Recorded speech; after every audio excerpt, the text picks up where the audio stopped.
Hello, this week it is EDUC 630, Week 6, Social Networking Technologies.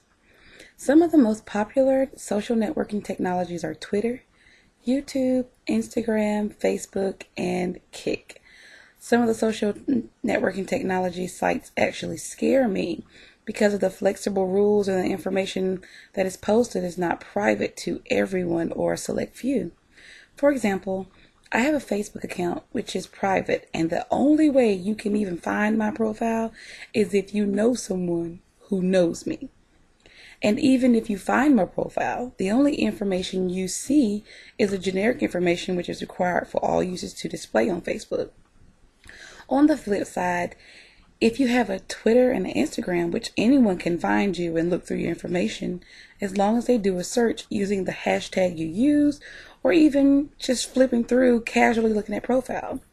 Of the 80% of teachers who use social media personally, 34% have said they have encountered difficulties when students or parents attempt to connect with them outside of education. Therefore, there are up and downsides to social media, but most of the social networking can be positively used to enhance education. Social media can also be used in classes where a teacher needs to create a more collaborative culture, which can then be transferred inside the physical classroom environment. So if the kids are cooperating and communicating online positively, when they get in the classroom, they can do the same thing and it won't be as awkward. A social studies teacher can use Twitter in order to host a live chat with students in order to debate issues, but students will have to use online resources to back up their point of view. Of course, I would use social studies because I am a social studies teacher. I would never have thought about using Twitter, this side of Twitter at least, but right now I'm enrolled in EDUC 638, where we have to interact on Twitter, and I actually find it very interesting. Also, most students read Twitter to find out the most up-to-date information and news on a variety of subjects like entertainment. These are pop stars, you're talking about athletes, or even just gossip. So why not allow them to use Twitter to find current events on world issues, technologies, or other educational topics? One of the most rewarding benefits of using Twitter this year for the first time was connecting with a superintendent from California who met with me on Google Chat to speak with my students during class. My students had a great time and love interacting with someone outside of class, of course. All students can use a blogging site, so students can keep a running journal of what they have learned. This will resemble a portfolio that some states are requiring, and it can also serve as a review for end-of-course exams.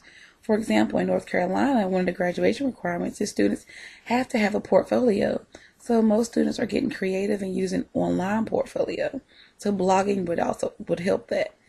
Blogging is also great because students can read what other students are thinking or how they have perceived the information they learned in class, and then they can respond to each other online, which helps literacy. That helps with the spelling and the using of proper grammar. With all the technology in the world and people becoming so dependent on technology, we still need to ensure the basic foundations of spelling and grammar are still being taught and used at every grade level. All in all, social networking can be used to engage students in the classrooms and to reach those students who only think in digital or game mode.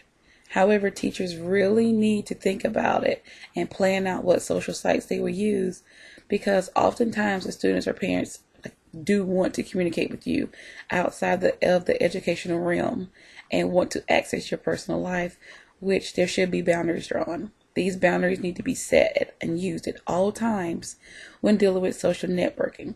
But if used the correct way, we can have a world of knowledgeable students who are ready to join the 21st century workforce after graduation if we prepare them correctly and we use technology in the correct form.